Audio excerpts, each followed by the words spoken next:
नमस्कार, मी समीक्षा Deshmukh. Top news मराठीमध्ये आपले स्वागत. एक धक्कादायक बातमी रत्नागिरीमधून समोर आली आहे. रत्नागिरी जिल्ह्यातील संगमेश्वर तालुक्यात एक धक्कादायक घटना घडली आहे. पेन्शनच्या पैशासाठी स्वतःच्या वडिलांचंच अपहरण करून खंडणी मागणाऱ्या मुलाला पोलिसांनी अटक केली आहे. या घटनेने संपूर्ण जिल्हा हादरून गेलाय.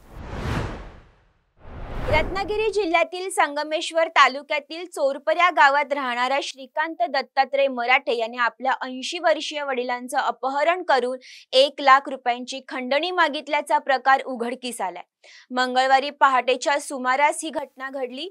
श्रीकांत हा सेवानिवृत्त शिक्षक असलेल्या आपल्या वडिलांवर पैशांसाठी वारंवार वाद घालत होता. सोमवारी रात्री त्याने आई आणि नाती समोरच वडिलांच्या मानेवर सुरा ठेवून त्यांना जबरदस्तीने 2 व्हीलरवर बसवले आणि देवरुख शहराच्या दिशेने पळवून नेले. सकाळी कुटुंबियांना वडिलांचा संपर्क होत नसल्याने त्यांनी हा शोध सुरू केला. दरम्यान वडिलांच्या मोबाईलवरून नातीच्या मोबाईलवर व्हॉट्सअप कॉल आला.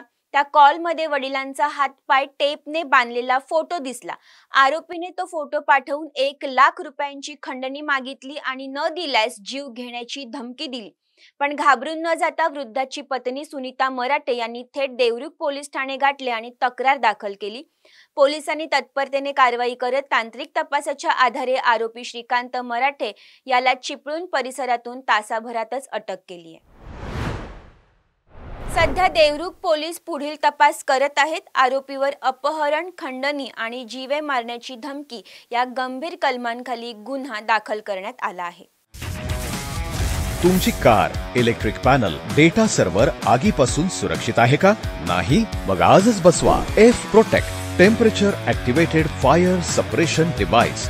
यामध्ये आहे eco friendly non toxic pressurised liquid जे आग लागल्यास क्षणार्धात ॲक्टिवेट होऊन आगीवरती मिळवते नियंत्रण. बसवण्यास अतिशय सोपे आणि सुटसुटीत टेकालिपचे एक दर्जेदार उत्पादन एफ प्रोटेक्ट.